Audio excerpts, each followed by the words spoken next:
BIB CID কে আছে রে ভাই? কয়া না না আইবে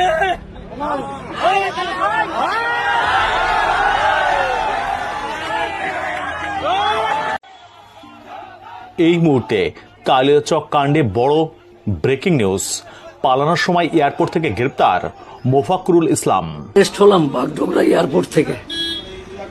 ভোটার ডিলিট হয়ে গেছিল, তার প্রতিবাদের ওইখানে ছিলাম বলে অ্যারেস্ট হলাম বাগডোগরা এয়ারপোর্ট। কালিয়াচক কাণ্ডে গ্রেপ্তার মিম নেতা। শুক্রবার সকালে বাগডোগরা বিমানবন্দর থেকে তাকে গ্রেপ্তার করল রাজ্য পুলিশ। ধৃতের নাম মোফাক্কুরুল ইসলাম। বুধবার রাত থেকেই ভাইরাল হয়ে যাওয়া কালিয়াচকের বিক্ষোভের একটি ছবি। সেখানে দেখা যায় বিপুল জমায়েতের মাঝে গাড়ির উপর দাঁড়িয়ে কিছু বক্তব্য রাখছেন ওই ব্যক্তি। ঘটনার পর থেকেই তাকে খুঁজছিল পুলিশ। বাড়িতে গিয়েও তার কোনো খোঁজ পাওয়া যায়নি। অবশেষে বিমানবন্দর থেকে গ্রেপ্তার করা হলো তাকে। বুধবার দুপুর 3টের পর থেকে 7 বিচারককে ঘেরাও করে রাখার অভিযোগ ওঠে মালদহের কালিয়াচকে। রাত প্রায় 12টা পর্যন্ত আটকে রাখা হয়েছিল তাদের। পরে কেন্দ্রীয় বাহিনী তাদের বের করে নিয়ে যায়। সেই সময় তাদের গাড়ি লক্ষ্য করে হামলা হয় বলে অভিযোগ। শুধু তাই নয়, এক মহিলা আইনজীবীর অডিও ভাইরাল হয় বৃহস্পতিবার। সেখানে ওই মহিলাকে নিরাপত্তা নিয়ে আশঙ্কা প্রকাশ করতে শোনা যায়। এরপর বৃহস্পতিবার 18 জনকে গ্রেপ্তার করা হয়।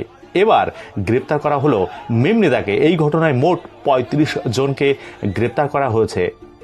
শুক্রবার সকালে গ্রেপ্তার হওয়ার কিছুক্ষণ আগেই মোফাক্কুরুলকে সোশ্যাল মিডিয়ায় একটি ভিডিও পোস্ট করতে দেখা যায়। সেখানে তিনি বলেন, ভোটারদের নাম ডিলিট হয়েছিল বলে প্রতিবাদ করতে গিয়ে অ্যারেস্ট হলাম। পরে সোশ্যাল মিডিয়া থেকে সেই পোস্টটি সরিয়ে নেওয়া হয়েছে। ঘটনার পর থেকে মোফাক্কুরুলের কোনো খোঁজ ছিল না। তার সঙ্গে ফোনে যোগাযোগ করার চেষ্টা করলেও পাওয়া যায়নি। আচমকা এদিন তিনি নিজেই ফেসবুকে পোস্ট করে গ্রেপ্তার হওয়ার কথা জানান। এসআইআর এর নাম করে যে সমস্ত মুসলিম মানুষদের ভোটার করে দিয়েছে বা ডিলিট করেছে, যাদের নাম হয়নি, তাদের আন্দোলনে সহযোগিতা করতে গিয়ে, যদিও ওই আন্দোলনটা আমি করিনি, আমি কলকাতা থেকে আলিপুরদুয়ার যাচ্ছিলাম, ওই আন্দোলনের পাশ দিয়ে যাচ্ছিলাম, সেখানে বক্তব্য দেওয়ার কারণে আমার জন্য কোনো জজ সাহেব অ্যারেস্টও ছিল না আর আটকও ছিল না। আমি ন্যাশনাল দিয়ে আসছিলাম, আর ঘটনা ঘটেছে মোথাবাড়িতে, তার জন্য অ্যারেস্ট হলাম আর কি। বাগডোগরা এয়ারপোর্টে মামলার কাজে যাচ্ছিলাম ওইখান থেকে।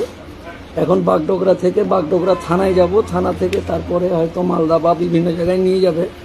মানে বেশ কিছু দিনের জন্য আপনাদের কাছ থেকে চলে গেলাম। ভালো থাকুন আপনারা সকলেই।